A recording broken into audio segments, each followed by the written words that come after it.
On va passer à la deuxième présentation donc, de Jean-Yves Billard.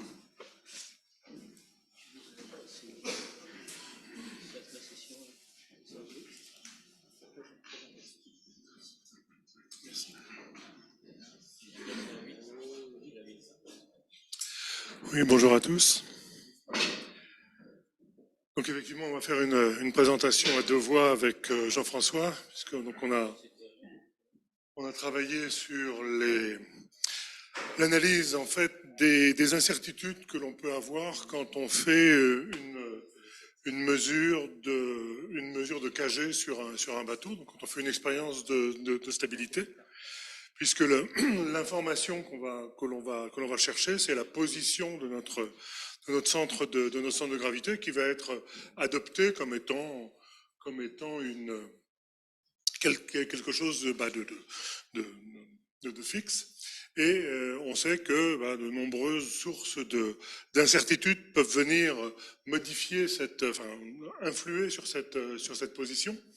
Et donc, quand on a regardé ça d'assez près, on s'est rendu compte que l'on peut effectivement trouver dans la littérature pas mal de choses sur les incertitudes, par exemple sur la mesure de tirant d'eau avant l'expérience, au moment où on fait une pesée sur le bateau, ou alors la masse volumique de l'eau qui est mesurée en plusieurs points dans le bassin.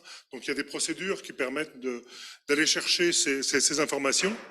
Et on s'est rendu compte que concernant le vent, on n'a pas trouvé d'éléments qui venaient jouer sur l'intensité du vent et sur les fluctuations du vent. Parce qu'on sait sur une expérience de stabilité que si on vient appliquer un vent qui est un vent constant, on va avoir une pente de notre courbe, en fait la courbe de GZ du bateau, qui ne va pas être modifiée par un vent constant.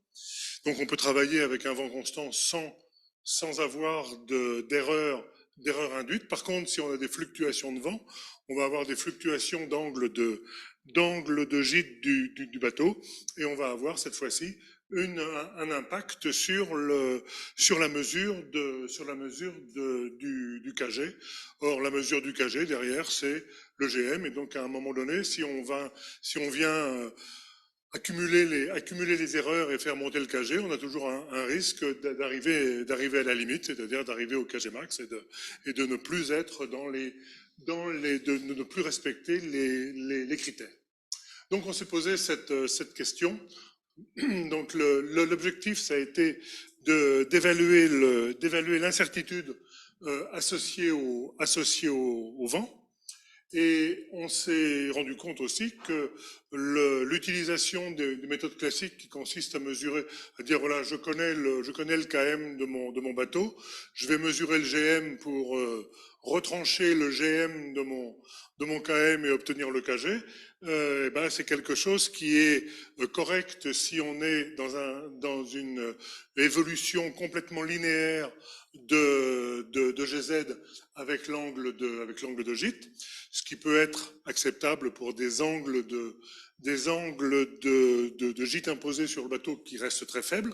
Par contre, si on va chercher des angles un peu plus forts, et on va avoir une photo sur la slide suivante, où effectivement on verra un porte-avions avec 4 degrés de gîte à peu près, ou 4 ou 5 degrés de gîte pendant une expérience. À ce moment-là, les non-linéarités de la courbe de GZ vont entraîner un biais qui peut être assez important en fonction de la géométrie de la carène du bateau, en particulier sur un petit bateau avec une coque en V extrêmement ouvert, on peut avoir des erreurs qui là deviennent importantes.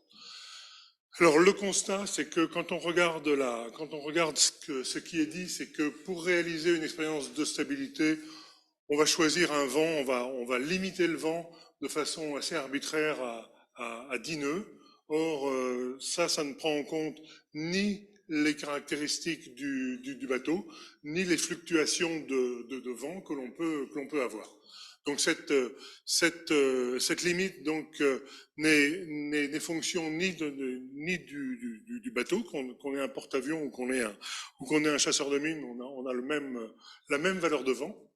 Et puis, on s'est rendu compte aussi que l'on peut estimer, on a cherché à estimer la valeur du vent limite acceptable en fonction de la précision que l'on recherchait. Parce qu'effectivement, on va se rendre compte qu'on a deux façons d'aborder le problème, c'est de dire, si je recherche une précision de données, quelle est la valeur de vent limite que je peux accepter? Ou alors, j'ai un certain vent, quelle est la précision que je vais obtenir en fonction de ce vent? A priori, il a l'air. Voilà, donc on peut passer au slide suivant. Donc voilà, comment est-ce qu'on va déterminer la valeur de vent? Donc ça va être assez classique. On a écrit l'expression de GM en fonction des différents paramètres, et puis on a différencié pour obtenir ça, et on a conservé uniquement les termes qui dépendaient de la force du vent, de façon à avoir l'incertitude que l'on pouvait associer au vent, les autres incertitudes ayant été déterminées par ailleurs. Puis ensuite, on s'est posé la question, comment est-ce qu'on peut vérifier que la valeur de vent qu'on a obtenue est correcte? Donc on a choisi une méthode statistique, un Monte Carlo assez classique. On a simulé l'expérience de stabilité sur le même bateau, avec le même vent moyen, mais avec un vent tiré aléatoirement. Et on a regardé quel était le résultat que l'on obtenait sur le KG.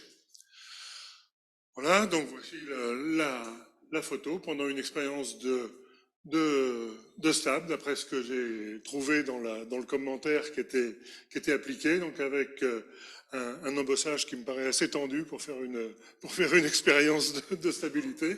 Mais bon, s'il était un peu poussé par le vent, il n'est pas impossible qu'il ait tiré sur la bouée. Donc voilà l'expérience. Donc en fait, l'expérience de stabilité de façon classique, on va déplacer des charges à bord pour incliner le navire, mesurer l'angle correspondant à un couple inclinant connu, et on va, à partir de ça, redéterminer la pente à l'origine de la courbe de GZ qui va nous donner le GM de notre bateau. Donc ici, on a repris les expressions, donc l'expression que donnait de GM. Donc en fonction, le premier terme WY, là, c'est le couple qui est associé au déplacement de masse. Et puis le deuxième terme, c'est le terme qui va être lié au vent. Et donc on a différencié ça pour obtenir la valeur de la fluctuation de GM, DGM, en fonction de la fluctuation du vent. Le vent que l'on va appliquer donc sur le transparent suivant, oui, donc ici quand même deux remarques. Donc effectivement, l'angle de gîte que l'on va obtenir, il est fonction à la fois de WY et donc de la gîte que l'on veut imposer. Ça, c'est quelque chose que l'on maîtrise et que l'on connaît. Et puis celle qui est ajoutée par le vent, qui elle va être de nature aléatoire. Et puis on a proportionnalité entre la précision sur le GM que l'on va obtenir et la fluctuation de vent que l'on va observer. Donc cette fois-ci, donc on continue notre travail et on obtient une certaine valeur du vent maximum qui va être ici fonction de deux paramètres, lambda et delta. Lambda qui représente la fluctuation relative du vent, et DGM et delta qui représente la fluctuation relative de GM, d'où le fait que l'on va pouvoir soit imposer delta pour calculer une certaine valeur de vent, soit connaissant le vent que l'on a eu pendant une expérience, en déduire la valeur de delta. Ici, je l'ai écrit dans le sens où j'impose delta et je calcule le vent, ce qui peut être une façon de préparer aussi une expérience de stabilité. Donc ensuite, on va voir que cette fois-ci, je différencie les deux origines de la valeur de l'angle de gîte, donc la partie associée au vent, la partie associée au poids. On voit que le vent va être limité ici par le poids. Donc plus je vais imposer un angle de gîte important sur mon bateau, plus le vent qui va être acceptable va augmenter. Donc ça, on va le voir effectivement. Plus on va donner un angle de gîte, et ça va limiter ça va nous limiter sur l'utilisation de la méthode classique qui consiste à mesurer le GM, et ça va plutôt plaider en faveur de l'utilisation des méthodes qui ont été développées, qui s'intéressent donc directement aux pantocarènes et qui permettent à partir des pantocarènes de remonter directement à la valeur de KG. Donc il y a des méthodes qui ont été proposées par les Australiens, c'est Dunworth que l'on a utilisé nous, mais il y a d'autres méthodes qui ont été proposées par d'autres auteurs, mais qui font toujours appel au pantocarène. Donc ça, c'est une chose. Et puis, donc maintenant, on va regarder quel est le vent. Donc là, on a cherché des statistiques de vent. On en a trouvé donc dans des travaux qui avaient été faits en particulier par quelqu'un qui s'appelle Vickery. On a pensé aussi à Davenport qui a travaillé aussi sur le vent. Ce que l'on a trouvé sur des vents qui étaient un peu supérieurs à ceux qui nous intéressent, puisque les vents les plus faibles qu'ils utilisaient étaient plutôt aux alentours de la quinzaine de nœuds. C'était des mesures qui étaient faites dans le cadre d'études météorologiques sur les vents très forts, en particulier sur des ouragans. Donc, on a trouvé que ce qu'ils nous disent, c'est qu'effectivement, ils ont observé que les vents avaient des distributions de leurs fluctuations qui étaient plutôt gaussiennes. Et quand on fait une régression sur les données que l'on avait en fonction du temps d'observation, parce qu'en fait, ce qu'ils observent sur une période d'une heure, et à partir de ces informations qu'ils ont sur une durée d'une heure, ils en déduisent des informations sur des temps plus courts avec une variation qui était donnée donc par cette régression assez linéaire d'après ce que l'on a pu voir et d'après ce qui était dans le domaine. C'est probablement sur cette étude le point qui est le plus à améliorer, c'est qu'effectivement, cette fluctuation de vent, on en est plus ou moins sûr, c'est celle qui semble être correcte, mais qui ne remet pas en cause derrière la suite du travail. Donc on va regarder, donc maintenant, on va avoir une fluctuation de DGM qui est proportionnelle à DV. DV va respecter, d'après ce que l'on a obtenu plutôt dans la littérature, une loi gaussienne. Donc on s'attend, si la transformation est linéaire, à ce que la variation de GM suive également une loi linéaire, une distribution gaussienne. C'est ce qu'on va voir, et effectivement, cette relation est assez correcte. Ensuite, si on veut prendre en compte 95% des fluctuations de vent, ça veut dire qu'on va prendre un dV qui va être égal à 2 fois l'écart type sur le vent, qui devrait nous donner une fluctuation DGM qui serait à peu près de 2 fois l'écart type sur les GM.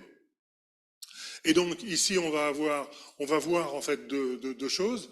C'est que si la courbe de GZ est linéaire, on va avoir effectivement quelque chose qui va bien fonctionner. Donc effectivement, si on prend des angles très très faibles pour l'angle lié au poids, on aura quelque chose qui va être correct. Par contre, si on monte un peu en angle de gîte pendant l'expérience, on risque de voir apparaître des non-linéarités qui vont venir introduire un biais, cette fois sur la mesure, et donc venir entacher la mesure et obliger en fait à utiliser une méthode de KN. Voilà, donc on va voir les résultats. Donc voilà les résultats qu'on a obtenus sur 10 000 simulations. Donc on voit deux choses. En vert ici, ce sont les choses qui ont été calculées par rapport à un programme de calcul hydrostatique dans lequel on connaissait la valeur de Kg et toute la partie, tous les calculs hydrostatiques de notre bateau. Donc là, on va avoir une résultat et la barre horizontale, donc là, la barre verticale verte donne la valeur de GM qui était calculée par le programme hydrostatique. La barre verticale rouge donne celle qui est la moyenne des résultats des simulations de l'expérience de stabilité. Ensuite, on a les barres horizontales. En vert, c'est ce que j'attends, puisque j'attendais, dans le cas présent, j'attendais 1 cm d'écart entre la valeur exacte et puis les valeurs extrêmes que l'on puisse mesurer donc en ayant 95% de chances de réussite. Et en rouge, on a les 2 sigma sur la distribution de GM que l'on a obtenue. Et dans le cas présent, si je me souviens bien, on a un écart ici en gap qui doit être de 8 mm sur ce bateau-là. C'était quoi? C'était l'Astrolabe. Donc on a 8 mm d'écart sur la valeur sur la valeur moyenne obtenue, et puis on a 10,4 mm, on va le revoir dans le tableau d'après, sur deux fois l'écart type, puisqu'effectivement on a un léger effet de non-linéarité au niveau du point de tangence pour la valeur de l'angle d'inclinaison imposé par le poids, mais donc on a un écart qui reste très faible, puisque les variations d'angle associées au vent sont de quelques dixièmes de degré, ou 2-3 dixièmes de degré, ça reste très faible, et donc on a un écart qui est très faible entre la courbe et sa tangente, d'où le fait qu'on ait une distribution de GM qui reste quasiment gaussienne. On a vérifié que le skewness était bien nul et que le kurtosis était égal à 3, donc on est vraiment dans quelque chose où on a vraiment très peu d'écart à la gaussienne sur le résultat. Alors, si on regarde ici les valeurs, donc, j'ai pris 2 fois là, oui. Donc ici, on a, je vais changer le tableau pour avoir 1 degré et 4 degrés. Donc ici, on a que du 4 degrés. Donc on va le commenter quand même. Donc ce qu'on va voir, c'est que ici, donc on a pris un angle imposé par lié au poids qui est de 4 degrés. Donc ici, on va voir que dû au biais que l'on peut avoir, qui peut être relativement important, on a des pourcentages, le nombre d'observations qui sont dans ce que l'on espérait, c'est-à-dire autour de la valeur réelle, eh bien, fluctue de façon importante, puisque dû au biais, la valeur moyenne de la mesure peut se déplacer, et dans certains cas, on n'a même pas de zone commune entre les valeurs attendues et les valeurs mesurées. Je crois que j'ai dû faire une fois. Voilà, c'est ça, donc pour regarder les vents. Donc on voit d'une part que ici, donc dans le premier cas, donc pour un vent, pour un angle qui doit être de 1 degré, il y a une erreur sur l'intitulé là-haut. On voit qu'on a des vents qui sont maximum, qui sont extrêmement faibles, beaucoup plus faibles que les 10 nœuds que l'on attendait. Maintenant, c'est pour une erreur attendue de 1 cm. On pourrait très bien aussi dire qu'effectivement, suivant le cas, on peut accepter une erreur de 2, voire de 3 cm, ce qui augmenterait le vent. Donc on a des vents très très faibles, mais on a des biais qui peuvent être importants. Donc si je prends ici par exemple celui-ci, on voit qu'on a 48 cm d'erreur sur un bateau qui a une coque en V extrêmement ouverte et pour laquelle cet effet de non-linéarité de la courbe de GZ est très important.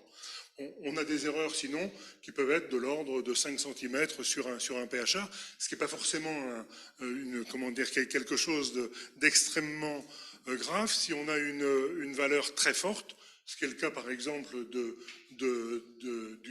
Kawan, où on a une valeur assez importante du GM au départ, je crois que c'est de 2,50 m si je ne me trompe pas.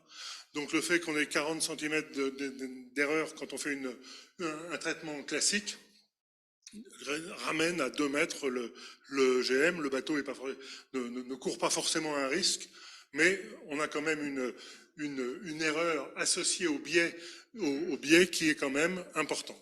Et puis quand on augmente l'angle imposé, on va voir qu'à ce moment-là, on augmente les vents. On a des vents qui deviennent, dans certains cas même, de l'ordre des 10 nœuds que l'on attendait, que l'on espérait, et on voit que c'est pas forcément sur un très gros bateau, parce que si on prend un PHA qui a effectivement un énorme fardage, on va avoir des vents qui vont être beaucoup plus faibles que sur le chasseur de mine, qui avec un plus petit fardage va mieux supporter les effets associés au vent. On voit par contre que ici, que dans ce cas-là, les pourcentages que l'on va avoir restent tout à fait dans la gamme des 93%, puisqu'ici, dans ce deuxième cas, j'ai utilisé une méthode de KN qui permet d'avoir disons, de ne plus avoir l'effet de biais associé à ce qu'on avait dans le cas de la méthode des GM. Donc ça, c'est les résultats donc globaux que l'on a obtenus. Donc le vent que l'on calcule nous permet bien d'obtenir la précision que l'on attendait. Donc ça, c'est une première chose. Deuxièmement, si on fait le calcul inverse, on a une précision pour un vent donné. Et puis effectivement, si on veut avoir de l'ordre de 10 nœuds de vent avec une précision d'un centimètre, et bien il faut avoir une augmentation importante Alors on a quelques résultats obtenus. On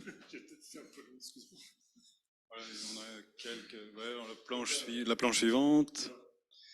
La planche suivante, voilà. Donc un enregistrement qui a été fait pendant une expérience de stabilité lambda cet été, assez récente. Donc assez classique. En abscisse, vous avez le temps, donc ça dure à peu près 3 heures. On déplace des masses le long du pont, et donc à chaque déplacement, vous avez une mise en résonance du bateau. Le bateau résonne sur sa fréquence propre, et on va chercher, en fait, on mesure la valeur moyenne à chacun de ces paliers. Et donc, ce qu'on peut voir là, donc c'est la mise en résonance du bateau. On peut avoir accédé à l'amortissement, et puis des perturbations donc qui avaient été notées dans le cahier le jour de l'expérience. Donc là, c'était un bateau qui passait à proximité. Mais bon, comme vous voyez là, il faut sortir la valeur moyenne sur ce plateau, qui est donc c'est pas une valeur unique. Hein, la valeur moyenne est quand même associée à une incertitude qui est quand même assez grande. Voilà, donc la planche suivante, justement, on a fait un petit zoom sur la même courbe bleue, là. Donc en bleu, vous avez un zoom d'une heure seulement, avec toujours les paliers à chaque déplacement, à chaque mouvement de masse. Mais on a superposé sur une autre échelle la vitesse de vent qu'on avait enregistrée ce jour-là. Donc elle était plus faible qu'attendue. Il faut faire attention au comment on va mesurer ce vent. On est souvent dans des zones très encaissées, donc c'est pas évident. On a ici un écart type qui est un petit peu plus fort que ce qui était attendu par Vickrey ou Durst. Donc il faudra qu'on mette à jour un peu notre modèle, mais autrement c'est correct. On peut aussi parler de la direction, là, puisque on s'est focalisé sur des vents de travers. Bon, le vent, idéalement, pendant une expérience de stabilité, on va essayer d'avoir plutôt un vent de face pour essayer d'éviter justement tous ces problèmes. Bon, là, il n'était pas complètement de face, il était 3/4 avant, puisque le bateau était le long du quai, donc on ne pouvait pas changer. Et puis la planche suivante, du coup, on vous montre que effectivement c'est bien les rafales de vent qui sont embêtantes. Le vent moyen, c'est pas un problème.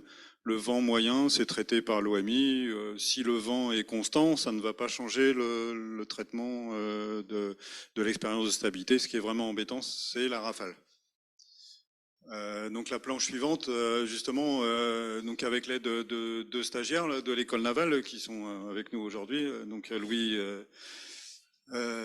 Louis Absolu et Augustin Perrois, donc ils m'ont fait un petit modèle comme ça pour essayer de visualiser ce qu'on a fait. Donc on prend une section comme ça, là vous pourrez reconnaître c'est le POM, donc de la Socarenam, dont on a fait l'expérience au mois de juillet. Et puis on a rajouté aussi un petit modèle d'ossière, donc ils ont calculé avec des équations simples pour voir l'effet de l'ossière supplémentaire, puisqu'on recherchait un peu à expliquer tous les phénomènes.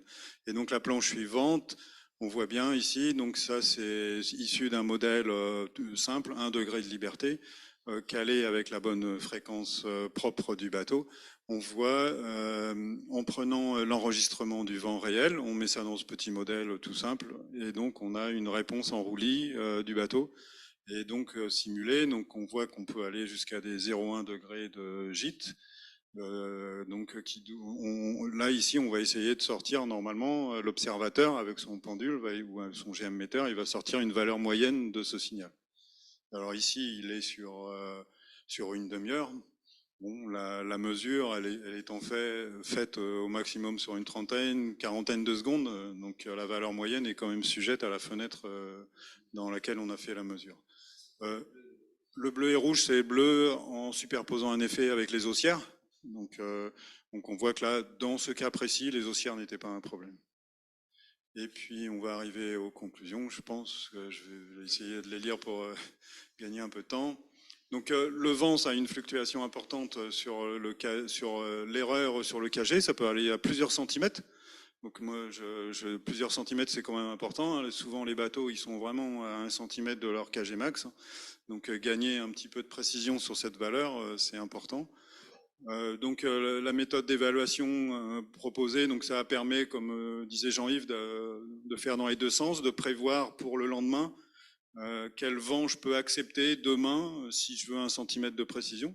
Et puis on peut l'utiliser dans l'autre sens a posteriori, se dire hier j'ai mesuré 8 nœuds de vent, donc je peux espérer avoir X centimètres de précision sur mon GM.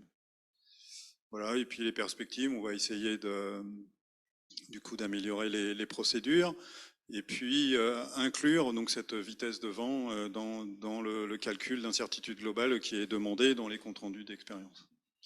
Voilà. Merci.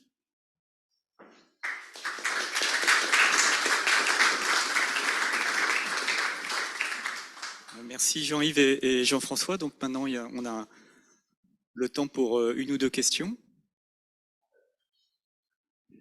Dans nos expériences de stabilité, effectivement, on fait très attention au vent, mais plus effectivement, et tu l'as mentionné sur l'orientation, parce que en fait, ce qui est vraiment effectivement impactant pour nous, c'est d'avoir une tension quelconque sur les ossières. À partir du moment où il y a de la tension sur les ossières, on a constaté ça diverge complètement sur les résultats. On peut pas s'en servir. Donc,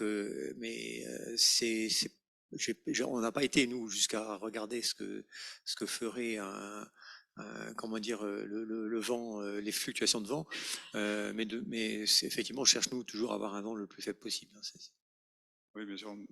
Effectivement, là, on n'a pas pris en compte une remarque qu'on nous a fait souvent, qui est le facteur humain. Le facteur humain, c'est de se mettre face au vent, c'est d'essayer de ne pas prendre la mesure pendant une rafale.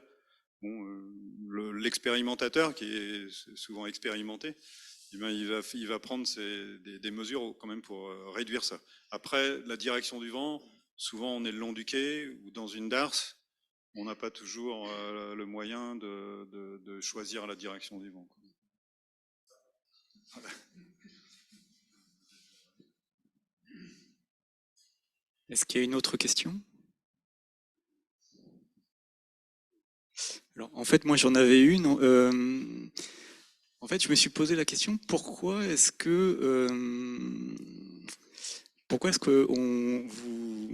vous placez dans l'hypothèse finalement de GZ linéaire, et pourquoi pas aller directement sur des calculs non linéaires qui sont pas si compliqués que ça, à partir du moment où on connaît la forme du navire. Oui, Qu'est-ce que ça apporte en fait de se limiter à de se mettre dans une hypothèse linéaire? C'était démarrer l'étude. D'accord. Okay. Simplement que la méthode classique de traitement de l'expérience suppose que le métacentre est fixe. Et donc, on part de façon, je dirais, naturelle quand on calcule le GM. On dit, OK, je connais mon KM et puis je fais mon calcul comme si ma courbe était linéaire. On voit qu'avec la méthode de KM, on peut supprimer cette hypothèse et travailler. C'est ce que je me suis dit aussi. Et aujourd'hui, c'est je pense, ce qu'il faut faire. Ça permet d'aller chercher des puis on l'a utilisé aussi parce que c'est la méthode qui est acceptée traditionnellement par le Bureau Veritas ou par les sociétés de classe. Donc, la méthode des KN n'est pas toujours acceptée encore par les sociétés de classification. Ils les acceptent seulement quand c'est favorable, quand c'est favorable pour le chantier. Mais je suis d'accord. Nous, avec Jean-Yves, on pousse sur cette méthode des KN depuis déjà quelques temps. Et cette étude du vent, pour limiter l'effet du vent sur l'incertitude du GM, on voit bien qu'il faut avoir un angle de gîte plus important. Mais pour avoir un angle de gîte plus important, il faut absolument utiliser la méthode des KN. Donc c'est pour ça que ça reboucle l'un avec l'autre. Ça va dans le même sens. Voilà. Non. Alors s'il n'y a pas d'autres questions, merci encore à tous les auteurs, parce qu'il y avait aussi François Greenhardt que j'ai pas cité. Et donc on se retrouve dans 20 minutes, enfin à 15h20, c'est ça ?